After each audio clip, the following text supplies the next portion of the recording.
और जरा सोचिए, एक बहुत बड़ी गगनचुंबी इमारत है और दूसरी तरफ एक बहुत ही छोटी स्विस घड़ी का पुर्जा है। दोनों का नक्शा बिल्कुल एक ही साइज के कागज पर कैसे आ जाता है? हाँ, ये तो सच में सोचने वाली बात है। मतलब एक ही साइज के कागज पर इतनी अलग अलग चीजें एकदम सटीकता के साथ फिट हो जाती हैं। सही कहा। और ये सब शुरू होता है उस कैनवस से, मतलब हमारी ड्राइंग शीट से। जब कोई ड्राफ्ट्समैन काम शुरू करता है तो वो कोई भी रैंडम कागज नहीं उठा सकता। अच्छा, मतलब इसके लिए कोई खास स्टैंडर्ड साइज होते हैं क्या? हाँ, ब्यूरो ऑफ इंडियन स्टैंडर्ड्स यानी BIS ने इसके लिए कुछ मानक तय किए हैं, जैसे A0 से लेकर A4 तक के स्टैंडर्ड साइज। और इसमें ना एक कमाल का गणित छिपा है। गणित? कैसा गणित? जैसे जो सबसे बड़ी A0 शीट होती है, अगर आप उसे बीच से मोड़ दें तो वो एकदम सटीक A1 बन जाती है। मतलब उसका एस्पेक्ट रेशियो बिल्कुल नहीं बदलता। अरे वाह, मतलब अनुपात एकदम सेम रहता है। सेम रहता है, चाहे वो छोटे से छोटे साइज तक आ जाए। बिल्कुल। Very good. लेकिन कागज का साइज चाहे जो भी हो, हम किनारे तक कभी ड्राइंग नहीं करते। हमेशा एक बॉर्डर या लेआउट बनाना पड़ता है। हाँ, जैसे हम लोग किसी अहम रिपोर्ट में मार्जिन सेट करते हैं ना, बिल्कुल वैसे ही। मैंने PDF में देखा कि बाईं तरफ यानी लेफ्ट साइड में हमेशा ज्यादा जगह छोड़ी जाती है, करीब 30 मिलीमीटर। सही पकड़ा आपने। इसका एक बहुत ही प्रैक्टिकल कारण है। वर्कशॉप या साइट पर ये नक्शे अक्सर मोटी और भारी फाइलों में रखे जाते हैं। ओह, तो फाइलिंग या बाइंडिंग के लिए वो एक्स्ट्रा जगह चाहिए होती है। हाँ, ताकि बाइंडिंग करते वक्त ड्राइंग का कोई अहम हिस्सा छुप न जाए। और बाकी जो ऊपर, नीचे और दाईं तरफ की जगह है, वहाँ 15 मिलीमीटर की मार्जिन काफी होती है। समझ गया। और इसी लेआउट में दाईं तरफ सबसे नीचे एक टाइटल ब्लॉक होता है, बॉटम राइट कॉर्नर में। एकदम सही। ये टाइटल ब्लॉक एक तरह से ड्राइंग का ID कार्ड होता है। इसका साइज 185 बाय 65 मिलीमीटर होता है और इसमें प्रोजेक्ट का नाम, संस्था, रोल नंबर और सबसे जरूरी चीज पैमाना यानी स्केल लिखा होता है। तो स्केल की जरूरत क्यों पड़ती है? मतलब हम सीधे असली माप शीट पर क्यों नहीं लिख सकते? यहीं पर तो असली चुनौती आती है।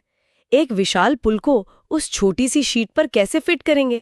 इसीलिए निरूपक भिन्न यानी रिप्रेजेंटेटिव फ्रैक्शन का इस्तेमाल किया जाता है। अच्छा, जिसे शॉर्ट में RF कहते हैं। हाँ, RF हमें बताता है कि ड्राइंग पर दिखाई गई माप यानी डायमेंशन ऑन ड्राइंग और वस्तु की असली माप का अनुपात क्या है।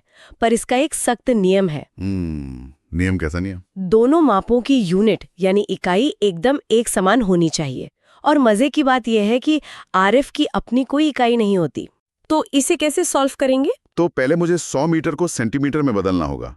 1 मीटर में 100 सेंटीमीटर होते हैं, तो 100 मीटर हुए 10,000 सेंटीमीटर। बिल्कुल सही जा रहे हैं। तो हमारा अनुपात हुआ 40/10,000। इसे काटेंगे तो आएगा 1/250। 1250 आ गया। और इसी RF के आधार पर BIS ने मुख्य रूप से 3 तरह के स्केल्स बताए हैं। तो पहला स्केल कौन सा है? पहला है फुल साइज या पूर्ण आकार। इसे 1:1 लिखते हैं। मतलब अगर कोई पुर्जा 50 मिलीमीटर का है तो कागज पर भी 50 मिलीमीटर की ही लाइन बनेगी। अच्छा, ये तो बहुत सीधा सा है। और दूसरा? दूसरा है रिड्यूसिंग स्केल यानी लघुकरण पैमाना। इसे 1x लिखा जाता है। तो इसका इस्तेमाल बड़ी मशीनों या इमारतों के नक्शे बनाने में होता होगा, है ना?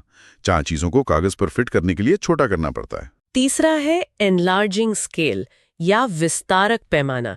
ये x1 होता है। ये तो उल्टे तरीके से काम करता होगा। जैसे कोई बहुत छोटी चीज है, माइक्रोचिप या घड़ी का कोई छोटा सा गियर। एकदम सही।